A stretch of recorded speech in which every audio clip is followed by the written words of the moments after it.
नए वर्ष की हार्दिक शुभकामनाओं के साथ आपका स्वागत है बेखौफ खबर के खास प्रोग्राम कड़वे सच में, जहां आज हम दिखाने वाले हैं बीते वर्ष का सबसे कड़वा सच, जिसमें आप देखेंगे एक धर्म को बदनाम करने के लिए तरह तरह के खेल खेले जा रहे हैं ताकि कुर्सी बचाई जा सके। कहते हैं मोहब्बत में सबसे ज्यादा कशिश अगर किसी की है तो वो सिर्फ खुदा से की गई मोहब्बत में है, क्योंकि अगर हम खुद की जिंदगी में देखें तो माँ बाप, भाई बहन या दोस्त से की गई मोहब्बत ऐसी नहीं जो खुदा और ईश्वर की बराबरी रखता हो।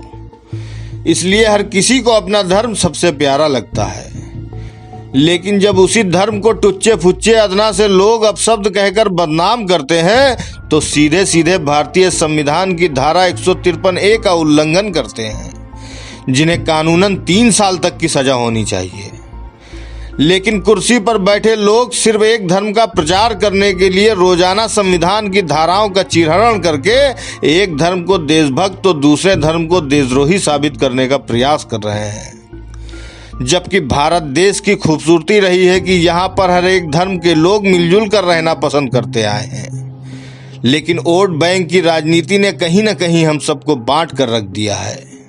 इस्लाम को मानने वाला, श्रद्धा के साथ नमाज अदा करने वाला हर एक भाई मुसलमान इस हिंदुस्तान में गर्व से कह सकता है कि हम मुसलमान हैं, हम इस्लाम धर्म को मानते हैं।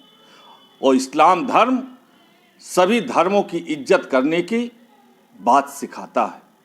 जिस तरीके से हिंदू धर्म में, सनातन धर्म में सभी धर्म जाति का सम्मान करने की बात कही गई है, उसी तरीके से आज कितनी अच्छी राजनीति पूरे देश में हो रही है जब से एक जादूगर दिल्ली की गद्दी पर बैठा है, जो मक्कारी भरे शब्दों से, झूठ बोलने वाले शब्दों से हिंदुस्तान की जनता को बरगला करके वोट हासिल किया। भाई भाई को लड़ाने की आज उत्तर प्रदेश में बात हो रही है।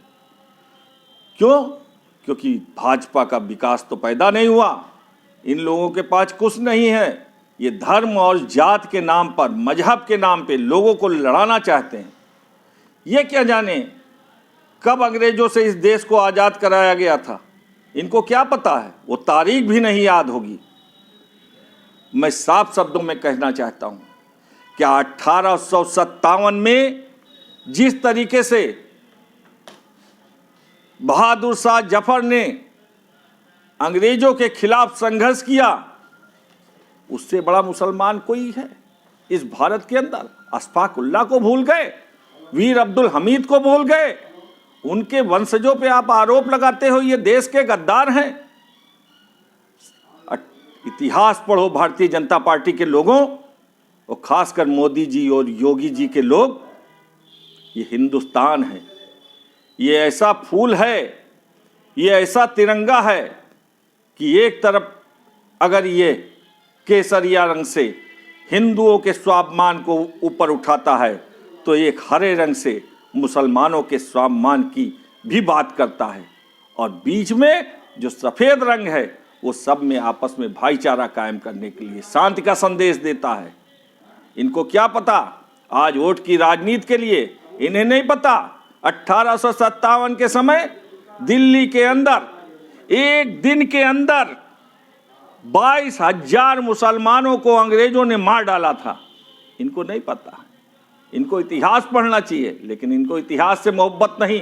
ये नाथूराम गोडसे के अनुयायी हैं, ये नाथूराम गोडसे का मंदिर बनाते हैं। इन्हें बापू से भी ख्याल नहीं रखता। हिंदुस्तान ही नहीं, पूरा विश्व महात्मा गांधी की पूजा करता है, उनके कार्यों को मानता है। और ये लोग जिन्होंने आज़ादी की लड़ाई में कोई भी भागीदारी नहीं की, आज ये कांग्रेस के ही नेता, चाहे सुभाष चंद्र बोस हों, चाहे पटेल जी हों, चाहे गांधी जी हों, अब तो गांधी जी की मूर्ति भी लगा के उनकी पूजा करने लगे हैं, और नाथूराम गोडसे का मंदिर भी बना रहे हैं। तो बांटो और राज करो, इनका काम है। और मुसलमानों की देशभक्ति पे सवाल उठाना इनका सदैव से काम रहा है। ये अंग्रेज हैं, ये अंग्रेजों के सपोर्टर रहे हैं, उनके दलाल रहे हैं।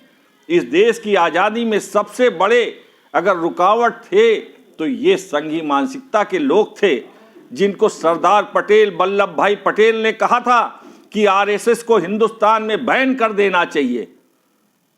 आज आप उत्तर प्रदेश के चुनाव में जातीय दंगा कराना चाहते हैं, जातीय भावना उकसाने चाहते हैं।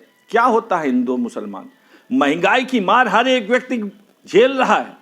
आज डीजल, पेट्रोल, गैस, मिट्टी का तेल किसी को नहीं मिल पा रहा है। जो बेचारे 2 टाइम सब्जी खाते थे, कड़वा तेल के बिना 1 टाइम सब्जी बनती है। विकास तो आपने कुछ नहीं किया, हिंदुस्तान में कोई भी विकास नहीं किया। जो कांग्रेस ने विकास किया, और रही मुसलमानों की बात, मैं उनसे भी कहना चाहूंगा कि अगर सच्चे मुसलमान हो, दिल पे हाथ रख के सोचो कि कांग्रेस पार्टी ने आजादी के बाद से आपको बराबर का ओहदा दिया। जाकिर हुसैन इस देश के राष्ट्रपति रह चुके हैं। कलाम साहब इस देश को परमाणु अस्त्र दिए। किसने सम्मान दिया? कांग्रेस पार्टी ने सम्मान दिया। इसलिए मैं चाहूंगा, और खासकर योगी जी और मोदी जी का मैं इस बात पे विरोध करता हूं कि इस देश के टुकड़े न करो, आप हिंदू मुसलमान में न बांटो। आप इनके कहने से चुनाव नहीं जीत जाओगे। और आज होशियार होने का वक्त है मेरे अल्पसंख्यक भाइयों।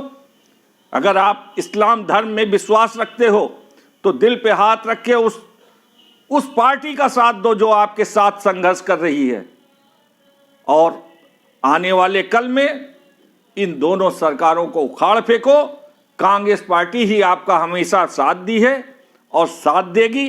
मजहब नहीं सिखाता आपस में बैर रखना, हिंदी है हम वतन है, हिंदोस्ता हमारा। अब से आप सोमवार से शुक्रवार तक रोजाना देख सकते हैं कड़वा सच, सिर्फ और सिर्फ बेखौफ खबर ऐप और बेखौफ खबर के यूट्यूब चैनल पर। जय हिंद।